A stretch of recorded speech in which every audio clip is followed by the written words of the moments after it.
ఏమండి నేను చెప్తున్నాను, చదువుకున్న వాళ్ళకంటే చదువు లేనోళ్ళే గొప్పండి. కొంతవరకు చదువు లేనోళ్ళకి ఈ మాట అందిస్తే, వామ్మో నేను చెప్పకపోతే వీళ్ళు అగ్నిగుండానికి పోతారంట అని పసిబిడ్డల్లాగా ఆ మాటలు నమ్మి ఎంతమందికి చెబుతారో.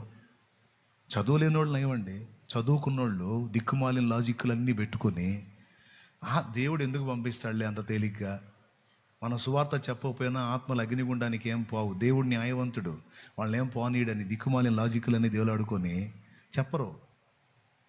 సువార్త పరిచయం చేయరు, ఆత్మల భారం కలిగి నడుచుకోరు. నేను చెప్పానండి, ఒక మాట చెబుతానండి. కొన్ని కుటుంబాలు ఉంటాయి, విశ్వాసులే. ముగిస్తానండి, 2 ముక్కలు చెప్పి ముగిస్తా. బాప్తిస్మాలు ఉన్నాయి కదా, అందుకని మనం ఎలా తయారు కావాలో చెప్తున్నానండి. నేను నా ఫ్యామిలీకి చెప్పుకున్నాను. నేను మన దగ్గరికి ఎవరిని పంపించినా, మనల్ని ఎవరి దగ్గరికి పంపించినా గుర్తు